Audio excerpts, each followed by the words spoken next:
It's time for Bringing the Heat with Trey Lyle. Oh.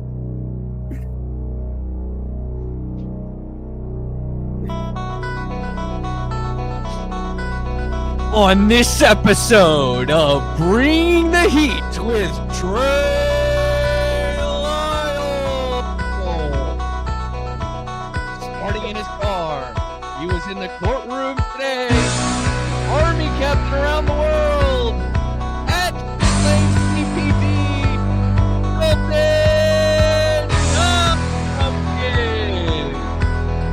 I can't hear any music. Today at M_Master22. He's a bearded man that sometimes feels the alter ego of Yukon.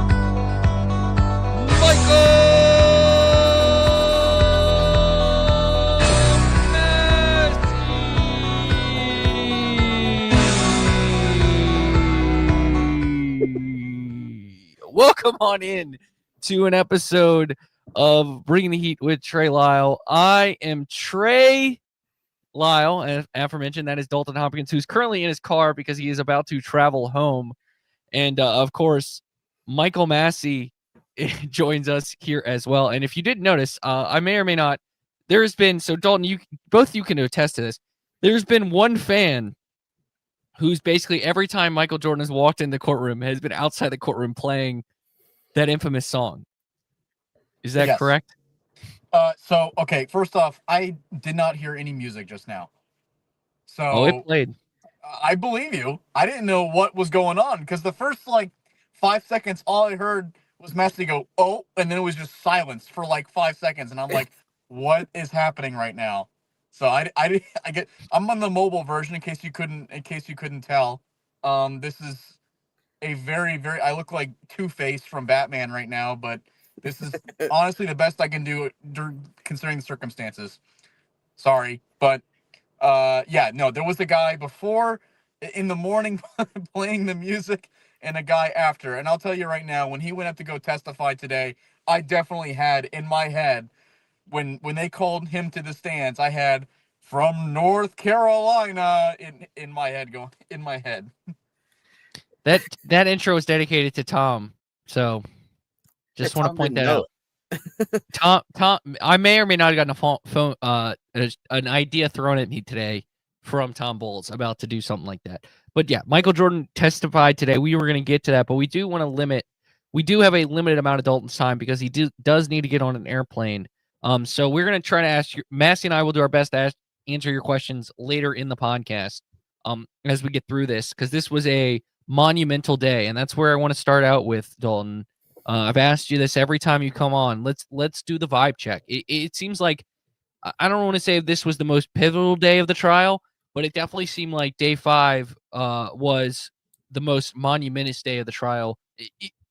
For both the trial reasons and in terms of the coverage reasons, because the biggest athlete maybe of all time, the most iconic athlete of all time, did testify, but it wasn't even his testimony that was the most, I guess, pivotal to the case.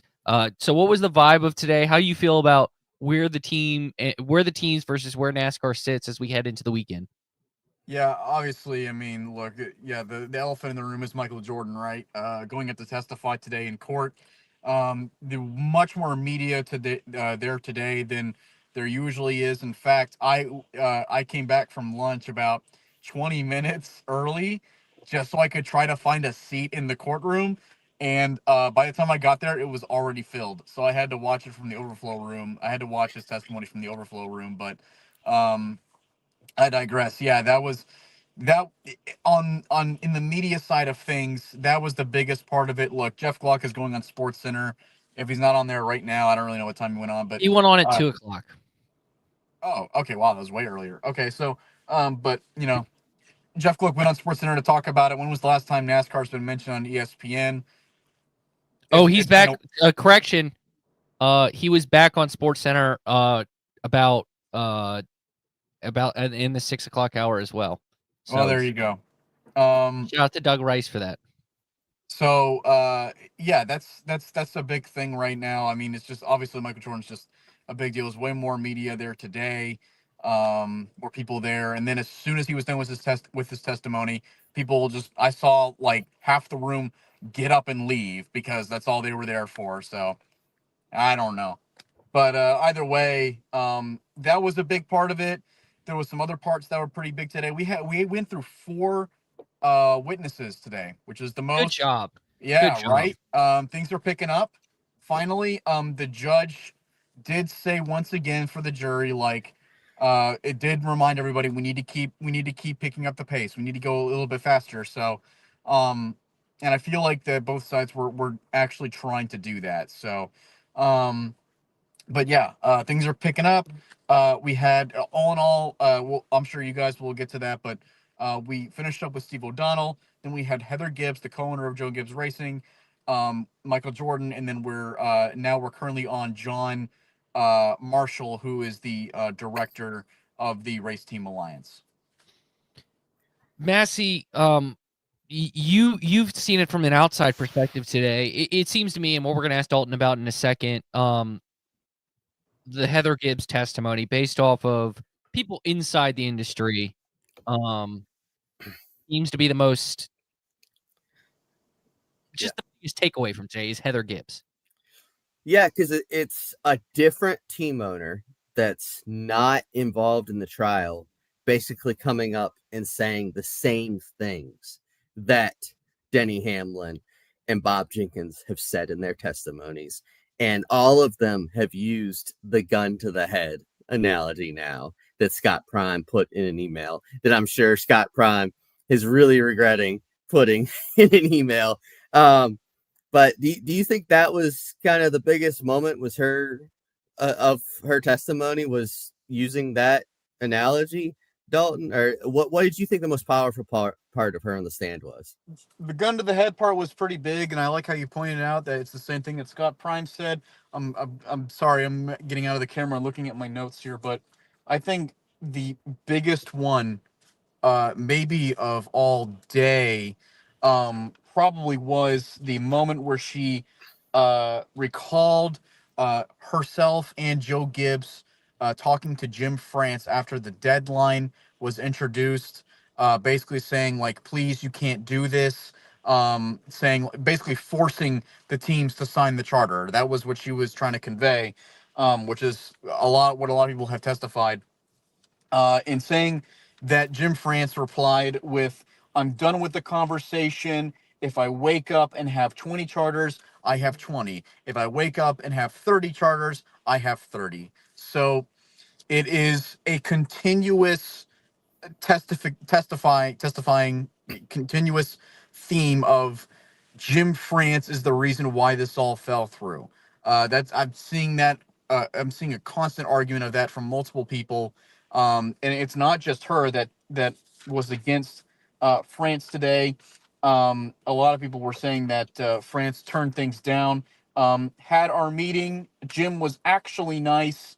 That was from Michael Jordan, but he used the word actually, meaning like normally he's not. But yeah, this is one. I'm literally just flipping the pages, but that's one of the things that I have noticed as a reoccurring theme. I feel like that the plaintiff is trying to get that point across. Another part that I guess let's go to the start of the Heather Gibbs testimony, and for all the people wanting to know why we're not going with the Michael Jordan thing, I in terms of this case itself, the Jordan thing, what he said probably will not have as much bearing on this case as the Heather Gibbs testimony. And Dalton, we only have a limited amount of time with Dalton, and we want to talk about this. Massey and I can talk about a lot about MJ in a moment when before Dalton has to catch a flight. She started out with, and you didn't put this in your notes, but you did tweet this out because you thought it was important. She talked about how how Heather Gibbs joined Joe Gibbs Racing, and it was after obviously the death of both JD and Coy Gibbs, and how powerful that morning was, how emotional that morning was. Obviously, Denny started with that. And how important was it for her to kind of give that backstory of how she had to kind of go into the role she has now at Joe Gibbs Racing? Well, she basically told the history of Joe Gibbs Racing, even way back in, the early 90s, when Joe Gibbs, had a dream, as she put, to start a race team. And um, she recalled everything up to the moment where JD Gibbs passed in 2019, and then she recalled, basically she went into about 4 or 5 minutes of recalling the story of Coy Gibbs's passing in 2022 at Phoenix Raceway after her son Ty Gibbs passed away. I'm sorry, her son Ty Gibbs won the Xfinity Series championship, and said, retold the story about how Coy Gibbs unfortunately didn't wake up, and said that she was in tears. She said that she's never told that story in public before, but that kind of went into the charter negotiation. She carried that into the charter part, the part where I was telling you about Jim France, the conversation with Jim France and the Gibbs family having to sign the charters, saying that we have to sign this. And Heather Gibbs said that she was thinking of JD Gibbs and Coy Gibbs's legacy, saying that she had to continue it. She had to keep going, even though she didn't agree with it. So basically, she kind of made it sound like that she had no choice but to honor JD Gibbs and Coy Gibbs's legacy, continuing to sign the charter agreements, even if they didn't agree with it. How pretty damning is that then for this case? How pretty damning is that part in particular, where, yesterday, and if you missed our conversation yesterday, we went in a lot into how they used Steve O'Donnell to paint Jim France as this sort of mafia dictator-like figure. Again, leads to today. It feels like, again, the defense did a really good job arguing how Jim France likes to wield this power that he has on the teams, and he did it with this gun to the head, I don't care how many charters we have left kind of action. This seems like one of the most damning pieces of evidence for NASCAR that the defense showed, or the plaintiff showed, I should say. Yeah, it's just another moment where somebody brings up Jim France turning something down, turning something that and not hearing. It just feels like that nobody wants to say, at least on the NASCAR side, that nobody wanted to say what Jim France actually said. This is the first time we actually kind of got a piece of dialogue from somebody that mentioned what Jim France was saying during these negotiations. And of course, it wasn't good. It wasn't positive. So yeah, it is damning. It's all that we've got right now. It's just negative about what's happening with Jim France, or the conversations with Jim France. And yeah, it is damning. It's not a good look. And I can only imagine that NASCAR has to be able to is going to want to clean that up and try to put Jim into a positive light. And they kind of have, for the most part. They did it with MJ. They did it with John Marshall, and both of them said that they like what Jim France has done with NASCAR. They applaud what NASCAR has done the last few years and the changes they have made. Some of the charters themselves, the charter system itself. I don't think I've seen anybody come up there so far and say that they hate the charter system. They just don't like the charter agreements, at least on the team ownership side. Heather Gibbs likes it. I think she testified that she liked it. Michael Jordan said he liked it. I think Bob Jenkins said he appreciated it. So it's not all bad, but that's not directly tied to Jim France. That is tied to NASCAR, and it's Jim France that NASCAR probably needs to start putting in a positive light, and hopefully for them, they will start doing that next Monday. So, Dalton, today, obviously, I think there's a lot of piling on NASCAR just because 3 of the witnesses were on the team side. But Steve O'Donnell wrapped up his part this morning, and that's the one chance NASCAR had to kind of shine.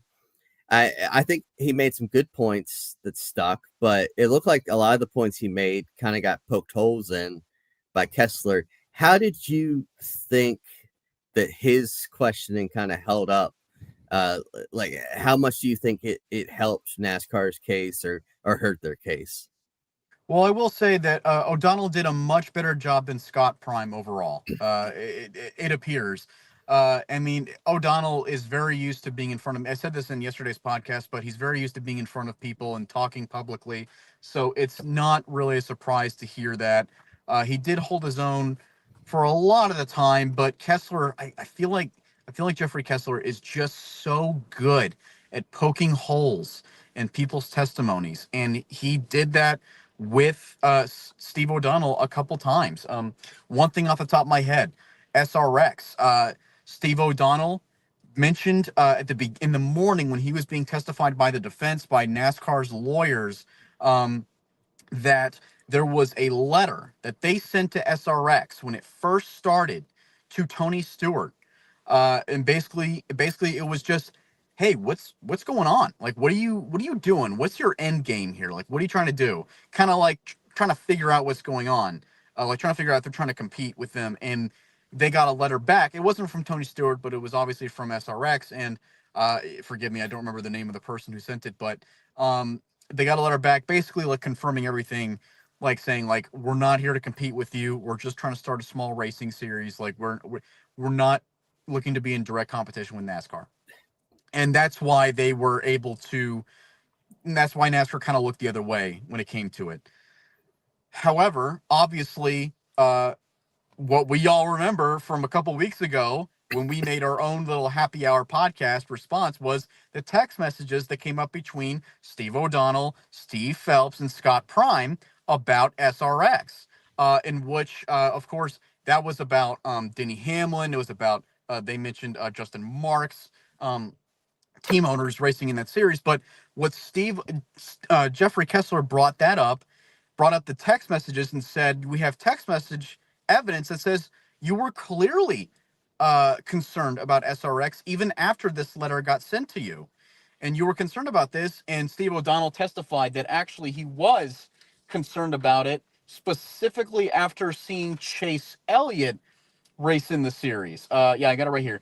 O'Donnell testified he thought so when Chase Elliott ran in the series using the same sponsor and the same number. I believe he said the same number font, which I've seen a lot of images of those cars, and I've actually spoken to a few people like in the courthouse, and we're all like, we don't know what he's talking about when it came to that. Like, I didn't really see the Hendrick number font in one of the cars, but whatever. Like I digress. That doesn't really matter. But shout out to the guy who made the Townsend Bell joke that I got Tom Bowles with, who may or may not have actually texted Townsend Bell about the thing. So I just shout out to that. Dalton, you got to go. It is you said 6:50 is your out time. It is 6:49. Yes, so, I see that. So I'm gonna let you. You've now done 4 days of this. This is a 2-part question. Anything you want to make sure you mention about today, and overall, first week into the trial. I know you did yesterday. You said the teams were slightly leading over the NASCAR. Where would you sit after today in terms of who's at least got the advantage going into next week? So I'll answer that first question. There's 2 things I do want to point out, and that happened today too. They're almost like, I don't know, they're not really pieces of news, but like they are kind of like juicy. Almost, it's not really juicy. It's more like juicy in like the silly season sense, the NASCAR sense. But it's like stuff like that we usually report. But there was a moment, I think it was Michael Jordan's testimony. Oh no, I'm sorry, it was Heather Gibbs, in which Heather Gibbs was asked by the defense about Denny Hamlin's contract, because Denny Hamlin, of course, races for Joe Gibbs, and she was asked, did you have to increase the amount that you were offering Denny Hamlin during the multi-year contract negotiations that he signed this year? Was there a time that you had to increase the amount because another team was offering Denny Hamlin a contract themselves? And she said yes, she had to increase the amount because of that, because they wanted to keep him. So somewhere at some point, somebody was trying to get Denny Hamlin to drive for them as in a cup car. So that was really curious to me. I was interested to hear who that was, although I asked around and nobody really seemed to know who she was talking about. And then there was another part that occurred during the John Marshall testimony about a potential race in Oman. That's the country which does exist in the Middle East. So I guess there was a moment where John was talking with I guess it was the TNC about, or no, it might have been the RTA, doing a study. He said did a study to see if hosting a race in Oman was feasible. Why is that? Well, Marshall testified that in 2021 there was a lot of money in the Middle East for Western-based sports such as stock car racing. Seemed like a good way to make some money for teams in an exhibition race. That wasn't a quote. That was just me reading my notes. So that is what seemed to be what was the deal there, is that I think they were trying to look at maybe potentially doing an exhibition race in the Middle East for some time, but he said that it fell through pretty quickly. That was never. He said that it just didn't work out. Well, you got a plane to catch. So I don't want we don't want to hold you here. We appreciate your work this week, buddy. We're gonna take all these great notes you had today and have try to have an educated discussion about what has taken place. So appreciate it. You have a safe flight home, and if you think of anything, just shoot us a text, and we'll mention it on the air over the next 40-ish minutes. Appreciate it. Thanks, guys. All right, that was Dalton. That was at Pit Lane CPT Dalton Hopkins, who was had to catch a plane. So unique schedule this week or unique podcast this week in terms of we can't get the in-court perspective, but we did want to cover. And Massey, I think you'll agree with me. I think we had to go over the Heather Gibbs stuff first, especially the line from Jim France of like, "I'll take 20, I'll take 30." He really doesn't care. That's not the exact phrasing, but the exact phrasing is, "I'm done with this conversation. If I wake up and have 20 charters, I have 20 charters." That is probably the most damning evidence that we've seen so far in this case. Yeah, it sounds really bad because I mean, imagine turning on a cup race and there's only 20 cars out there racing. Like at that point, it's feeling more like your local short track than the premier stock car series. I mean, and that makes me also question if that did happen, like, do they enforce part of that gold code they were talking about? Where do they fill the rest of the field with their own cars and then start down that path? It raises a lot of what ifs if that did happen. And we'll never know because the teams with the gun to their head did sign the agreements, all but two. And the Heather thing, if you told me like 6 months ago or whatever, Heather Gibbs is going to be a witness, and I wouldn't think much of it. But then after seeing the letter she wrote to the France family and how just impassioned that was, how just it rubbed her the wrong way, they wouldn't give out permanent charters. It's just, you knew she was going to be a powerful witness, and they set it up yesterday. They introduced that letter into the evidence, and she really backed it up. And I think it's also interesting that the three of four team owners, I guess, have brought up like an emotional side of their witness time, whatever you call it. To where when the plaintiff is questioning them, like Denny, you had him get emotional talking about his parents. You had Bob Jenkins with just his, rags to riches story. And then now you have Heather talking about the stuff with Coy, her late husband. So in those moments, like, it's very humanizing moments that they keep bringing to the table. Whereas NASCAR is just, they keep being seen as like the evil corporation or something, the big corporation with the mean guy at the top is how it keeps getting painted. instead of, I'm sure they would rather have themselves portrayed as the family business. How it's the Francis, they've tried to, the Francis made nothing or something out of nothing and have rolled it for generations. So yeah, very powerful witness that despite Michael Jordan, like you said, despite Michael Jordan being part of it, I think she might have been the key witness of the day. I think MJ is the, I guess, would have been the magnifying glass to Heather Gibbs' testimony, if that makes sense. Mm-hmm. Like MJ brought everyone in, and then like Heather Gibbs was like stealing the show, if that makes sense. Because like in terms of like the jury is not like we're looking at this as if it's the trial. The jury is going to use probably more of Heather Gibbs' testimony in terms of explaining its decision, whether for or against, than MJ's trial or MJ's testimony. But I think a big reason why MJ was testifying, and he obviously didn't go first because they wanted to get Denny in there.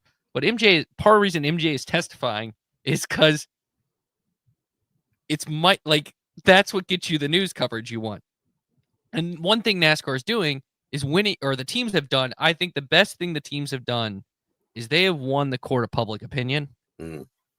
Even when this trial started, especially amongst NASCAR fans, like this trial started, and you could argue the two of the least most popular drivers for a majority of the fan base were Denny Hamlin and Bubba Wallace, and they were both associated with 23XI. So I don't know if 23XI was this celebrated team, even though they had Michael Jordan. And like they've done a complete like face turn. Like they're loved because they're the ones fighting. They're the Stone Cold Steve Austin. They're fighting the man. Yeah. And that is fascinating, and that's why you bring MJ out. Well, I think that that's why you hear this. If Tom Bowles didn't know who Alan Parsons was before, he will after he gets that cease and desist letter in the mail for us playing that song over. And it was his idea. Anyways, I was just gonna say, you talk about the magnifying glass, which today the because of MJ testifying, the case went much more mainstream. You have Jeff Gluck did Sports Center hits. Jeff Gluck did Sports Center. That might be the first person that I've had. I actually want to know who is the last person not named Ryan McGee or Marty Smith to do something about that wasn't a driver that did something, because I think like Bubba got interviewed after his win. Reddick, like they showed the Reddick stuff, but like did a hit like that. I was about to say Ricky Craven probably, but that's a driver. But he was retired. He was with them. Yeah. It had to be like Ricky Craven for something. Yeah. Yeah. But so it got magnified to where somebody on here commented that it was on the NBC Nightly News, I think, which you hadn't seen like really any coverage from it by NBC so far. And the other thing is like, so you come for Bobby P did some, I guess. Okay, thank you, Stig. Bob did. Oh yeah. I forget he was with ESPN now, even though he's with them for a long time. But he's been with Fox for so long now that. But the other name that most sports fans would know tuning in is Gibbs. It's the Hall of Fame. Yeah, it's the daughter-in-law of the Hall of Fame football coach, which Gluck said, she's the owner of course, Joe Gibbs, the Hall of Fame coach. Like that was. Yeah. So like you get reeled in by seeing MJ there, and then you see the daughter-in-law of one of the greatest coaches of all time up there testifying, and you're like, oh wow, I didn't realize these people were in NASCAR. And also, this is an obvious thing, obviously, because Heather Gibbs wrote the letter. But like, if they were going to have someone from Joe Gibbs Racing, not having having Heather Gibbs is the perfect person, because like Joe is what, 90, right? 90, isn't he? He's crazy. He's like 80, 82 or something like that. He is 85. He's 85. Oh wow. So, but we've seen him talk like at press conferences, and I don't think he would have done a good job on the stand. Well, there's moments where seems there is, but like it has to be short. Yeah. It'd be very like Heather Gibbs. It would have been rough. It would have been rough to subject him to the cross examination. and because they would have gone hard at him, which is why I'm really concerned about like Rick Hendrick and Roger Penske taking the stand. Because they're Roger, they're I think not will young be okay. guys. Roger seems like he always has his fastball. That's one guy That's I'm not true. putting. That's one guy I'm not putting like. That's the guy too that he's supposed to be a NASCAR witness. Wouldn't it benefit him more to tank NASCAR in this thing because he's got his own series? Big brain. We're putting tinfoil hats on now. He's the. Can we? He's Let's talk about MJ's testimony. It was pretty funny. Jeffrey Kessler was like, asked MJ, did you play any sports? I heard you played basketball. He made a joke how he was on the Wizards at one point. That was pretty good. But to me, something that was interesting, he said he was a Cale Yarborough fan, and that was his favorite number 11, and he apologized to Denny. Out of all the people you would have guessed, I would have not guessed Cale Yarborough for being MJ's favorite driver, which makes sense because that's like one of the drivers when he was a kid. But I don't know, man. I just felt like the guy is such a winner. Wouldn't you pick like Petty? Well, I think he said he was a Petty fan first, then became a Yarborough fan, which if I'm guessing on when he got into it, Cale won 3 straight championships in the late 70s. So And maybe that's about the time he got into twice. it. Yep. They got the 3-peat in common. And yeah, I mean, he's going with 3-time champion over the guy with, well, it should be 1-time champion, but yeah. So it just shows, though, he painted the picture of he's been watching NASCAR for a long time. It's not he mentioned he never missed a race on TV, like another part. It's not like a Red Bull Racing situation or something where the guys just jumped in because they thought they could make a dime off it. Or like you look at the races that he showed up for, it's not like the big ones. He shows up to Richmond, he'll show up to like it's not just, and I'm Richmond is the best track. Obviously. Well, he's I think some of it has to do with region. If he's well, MJ region is probably the entire U.S. country. I think he can travel pretty much anywhere he wants pretty easily. Yeah. But I don't know how many. I don't know. Yeah, I think he goes to like Sonoma and stuff like that. He's been to some of those. I think behind the owners behind Spire, he's the second richest owner in the sport. Yeah, Spire now has the group that has the Lakers and Lakers, the Dodgers, and F1 team, and that is why. And apparently they spent some more money in NASCAR to get somebody else away from Gibbs, but allegedly. But no, the MJ thing. I was just looking through the notes Dalton took and looking through tweets earlier. Like he said some good stuff. He did, he pointed out some good stuff about Francis and NASCAR. But like, and I know there's one point where they showed like the message where, he could lose like tens of millions of dollars investing in this thing. And that's where he joked that like, hey, I've lost that on the golf course. But I mean, he alleged. No, I'm not going to mention that conspiracy theory during this, but keep going. No, I'm glad you didn't go further with that. But yeah, I don't know. It's really just, it seems like a guy that just got into it because he's passionate about it, much like Bob Jenkins, where they didn't get into it. They're already well off, but so they're not trying to like make a huge living, but they're just trying to get it to where they're not just, have money just pouring out, trying to close the hole in the wallet a little bit. And yeah, I think he did a good job today. I don't think he said anything that was like, oh, we got you now for the NASCAR side, but I think the bigger thing is just the optics of it, having him up there. All the jury know who he is, and now may think he's being wronged by NASCAR and the France family. So Yeah, let's go to a couple questions. Reem, unfortunately, unable to answer yours because Dalton is not here anymore. Dalton had to catch a flight, and so unfortunately, we don't know the reaction. But I would assume that they kind of understood who he was. But there's Stig asked, why didn't they call Tony Stewart to testify in this case? I think because Tony Stewart was not part of the charter negotiations is a big part of it. And also, like, would he be viewed as credible because of how often, similar to what they try to do with Denny, how often he's bashed NASCAR since over the last couple of years is what I wonder. And that the team NASCAR could use that as a way, like, hey, you just have this gripe against NASCAR, and to discredit him.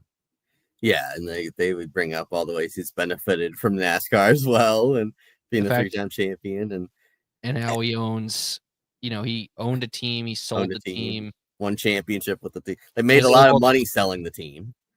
Was able to, basically fund a NHRA team because of it. Yeah. And then they raced at one of his tracks. The Truck Series raced at Eldora for a while, which it would be interesting because you could see. Because I've always kind of wondered if the SRX, like trucks no longer going to Eldora and SRX forming, have anything. I think they do clearly after this trial. That's a good way to. I think they clearly do after this trial. And the other thing is, you've mentioned on here that the big thing the defense is doing is trying to discredit witnesses. That's kind of their strategies to try to discredit Bob Jenkins, which is their whole goal when they come up.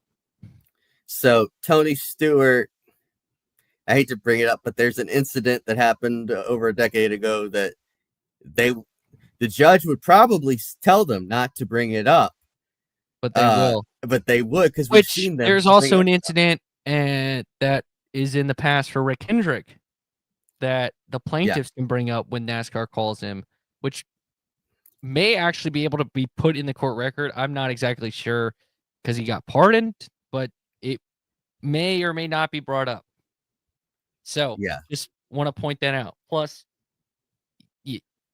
anyways, going back to the actual day, let's stick to the actual day and going down the rabbit holes that we have.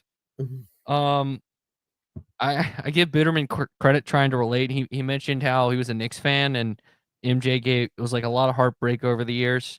He brought up how, and Dalton mentioned this, that MJ said Jim France did a great service regarding the charter system and how he believed the charter system is economically good for the teams and for NASCAR, which is not in line with, it seemed to me the same things that Denny were saying, MJ said here.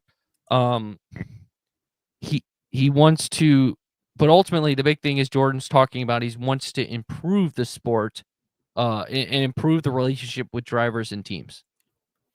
Yeah, he made it sound like he didn't just want the teams to get rich off this, that he wanted everybody to get rich, like NASCAR kind to of grow. like which is the model in the NBA and the NFL and Major League Baseball. Like everyone gets rich. Yeah, they all get rich together. Like I'm looking for the note now. And that was John Marshall, wasn't it? When they brought up the Lakers. Yes, I was thinking it was MJ for a second. But we could touch on that. While we're talking about Jonathan Marshall with the Race Team Alliance. Yeah, go ahead and mention that. The difference in like losing a race team versus selling an NBA team. And he kind of said that, you lose the race team, you're sad. You have to sell the race team. Whereas like you sell an NBA franchise, like you're making bank, and it's just, he said it was just different. When Whereas, I think if you're Also, selling one if of you're those, selling an NBA team, or like Jeannie Buss is who just sold the Lakers for a valuation of $10 billion. I mean, you ain't going sad. yeah, you're But not gonna be also, sick. it's not like the Lakers were it's not like the Lakers were struggling business wise, Right. or the Celtics that just sold. They weren't even the Charlotte. Like, let's go to MJ's team, the Charlotte Hornets / Bobcats under MJ. No offense to Michael Jordan, were one of the worst franchises in the sport, including having the worst record in NBA history. Like, they were the Rick Ware Racing of NBA teams. Like, that's like they're that bad. It's kind of an insult to Rick Ware.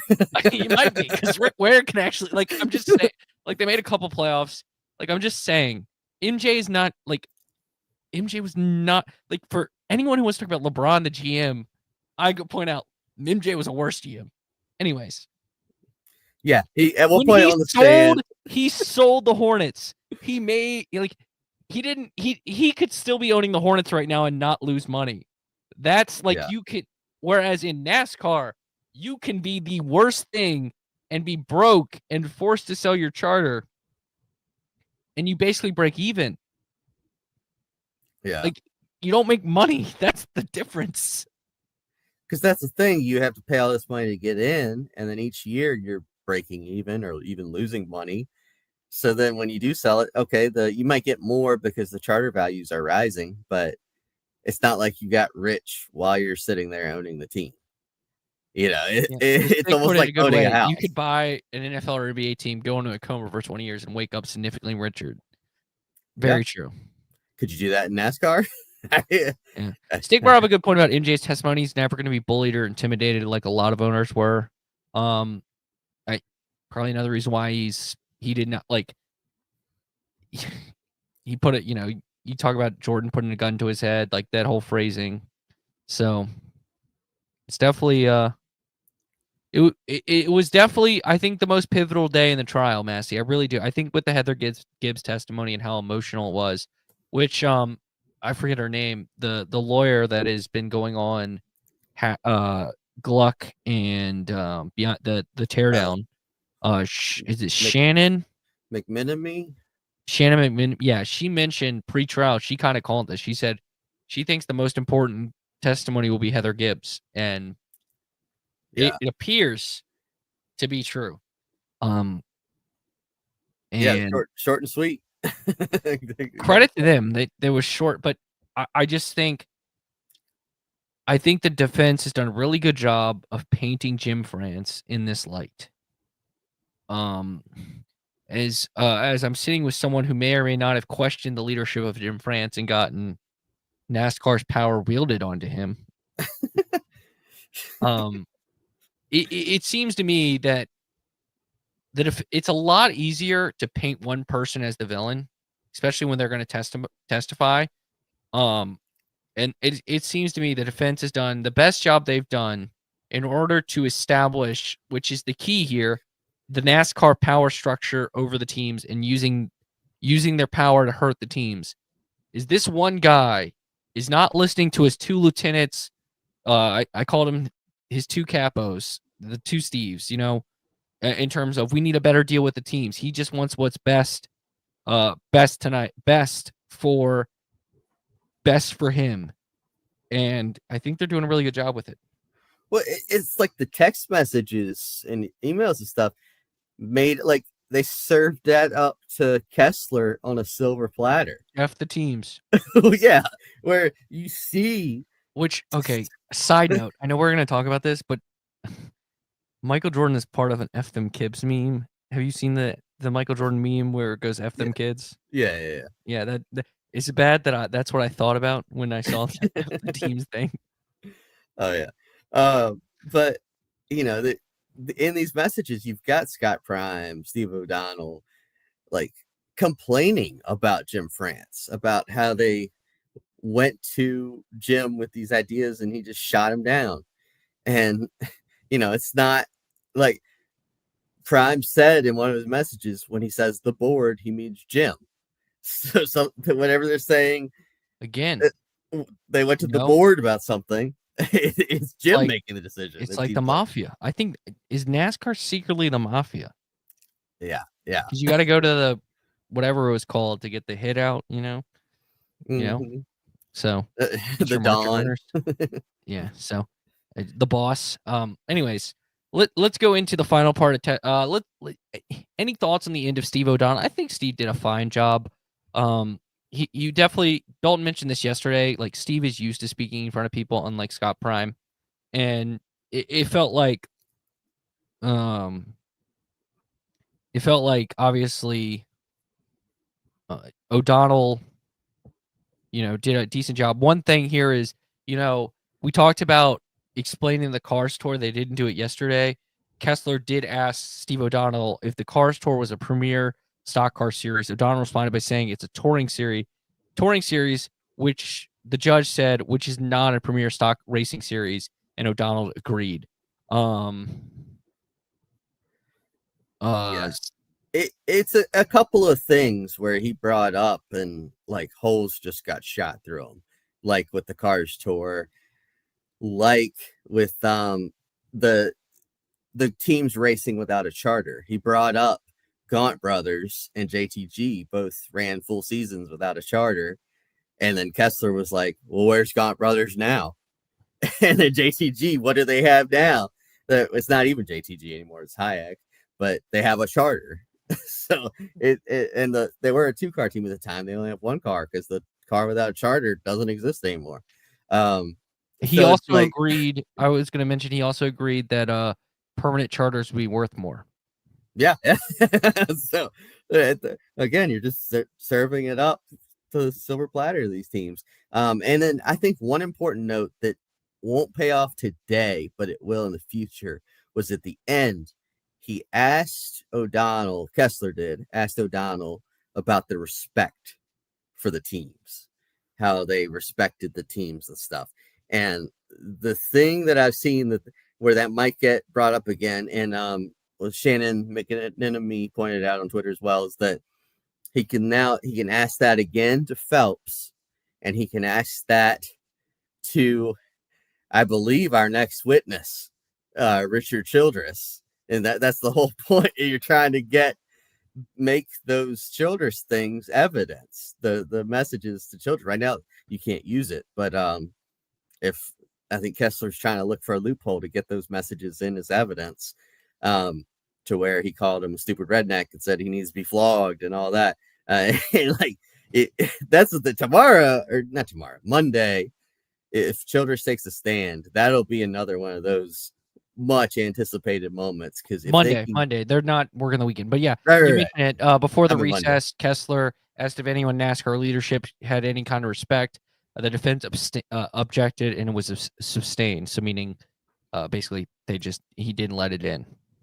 Okay. So I think that's what that means, right? Objected, sustained. Sustained, yeah. Overruled means that the objection doesn't work. Yeah. Sustained means he supports the objection. Us learning court terms as we go along with all this. But still, Richard Childress is going to take that stand soon. And that's going to be an epic moment in this trial if they can get him fired up, because he's a little bit of a loose cannon. And you don't really know what to expect with him up there. But yeah, that's pretty much it for the O'Donnell part. So the only testimony we haven't gotten to was at the end of the day, excuse me, John Marshall, who is the director of the RTA, which is the race team at Lions, basically the union, if you want to call it, of the race teams, is the best way to describe it. Yeah. What was some interesting parts of his testimony that you saw? So Buterman tried to get him right away, asking him, if he'd ever looked at the financials of a race team. And he had to remind him that he was under oath during that part. And that's one of those things. Marshall ended up saying, I don't really want to say, and said he didn't look at the specific cost. But he knows more about NASCAR's profits because it's more out there than like the teams. And that's just one of those things. I think that was a little bit of a victory for NASCAR. Just in that, anytime you can say to your witness, you're under oath, that's kind of a big point. Like forcing them to answer. Yeah. But I think Marshall, outside of that, he did a pretty good job. We already mentioned the Lakers comparison, selling the Lakers. But there was a point he said that like per viewers, NASCAR gets the most revenue, but their teams get the least revenue.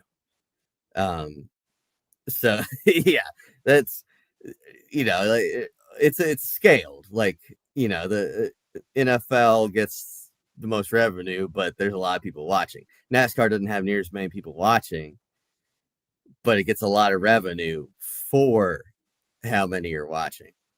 But that the race teams compared to other sports are getting the least amount of revenue.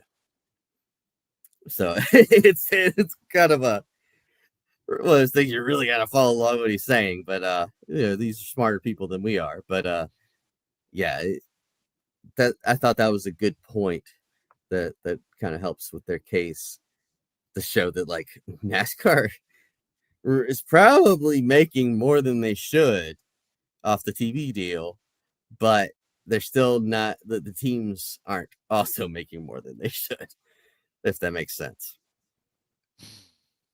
Damn. I mean, this is I feel like this was a bad day for NASCAR. I mean, let's just talk. We're a week into this. My gut the whole time, honestly, from the jump has been, if 2311 and FRM, if Jeffrey Kessler doesn't F this up, he's going to win this case. And maybe it's because we've covered the sport and we kind of know, like, it's NASCAR's game, which, and we know NASCAR uses its power. And no Richard Childress did not testify today. So Monday, and by the way, then Monday, we'll see on Monday. Was it Ty Dillon and someone else from RCR was there today, and that was an insinuation of maybe that's like they went there just to get a sort of a preview of what it will look like. But ultimately, and you were there for what, the first 2 days, and you'll be there for the final day of this first iteration. Yeah. Hopefully it's the last day, but I don't know if it will be at this point. Next week we'll have Steven Stump there, and then I think we're gonna get John, friend of the network, John Newby, who's been there every day, to join us for podcast after post trial next week. But ultimately, Wait. Oh wow. Okay. We're gonna get some breaking news in a second. Some bad. Man. Wow. But let's finish this thought and then we'll get to that breaking news. I just at the end of the day, I think NASCAR's really in a bad spot right now. Which to go back to, we had a question here. Regardless of what the jury verdict is, do you think the judge will make drastic changes to NASCAR? Robert, the only way that it can is if it finds that NASCAR has abused its powers. If NASCAR wins, then he's not doing anything. Because if they're not abusing their powers, there's no need to make a change. Yes. Yeah. So, but ultimately, do you feel like the teams, like, I hate to say, because it's you're judging people's opinions, but like if you put betting odds on it, like I would say that the teams are like a 5-1, 6-1 favorite, which are like it's pretty big, but not insanely insurmountable. Yeah, it's not. In the words of Tom, it's kind of how you should feel right now, because he mentioned this on Monday, that the plaintiff is going to try to run up the score to build as big of a lead and then hold on to it at the end. Yeah, I'm trying to think of what sport like the one team scores all their points and then the other a really good example of this is, so tomorrow in the SEC championship game, Alabama plays Georgia, and the 2 times Alabama's played Georgia under Kalen DeBoer, they've gone up to big leads and then had to hold on tight late to win the game. Yeah. And that's the thing to remember is that it's still the plaintiffs making their case. Like NASCAR has been on the defense the whole time. They haven't. Next week we'll start to see, hopefully, their witnesses take the stand. But it's just that helps it feel more one-sided than it is. It still feels like the teams have a lead. And just I feel like NASCAR's lawyers have kind of let them down. Like the arguments, the things that they've been stuck on are things that just feel like they don't matter. Things like when they got on Denny Hamlin and Bob Jenkins about you don't pay your driver, 25% of you only pay them like 8% of what you make or whatever. And it's just, things where it's just apples to oranges, and they've wasted so much time on it. And that's one of the things Judge Bell has pointed out is that like some of these lines of questioning are just waste of time. And they're making it so much. The thing is, I feel like they're not arguing that they don't abuse their power. They're just arguing that the teams should be more responsible and be better as well. But like the teams aren't on trial here. Like that, instead of NASCAR defending itself, it seems like there's way more like, well, look what they're doing.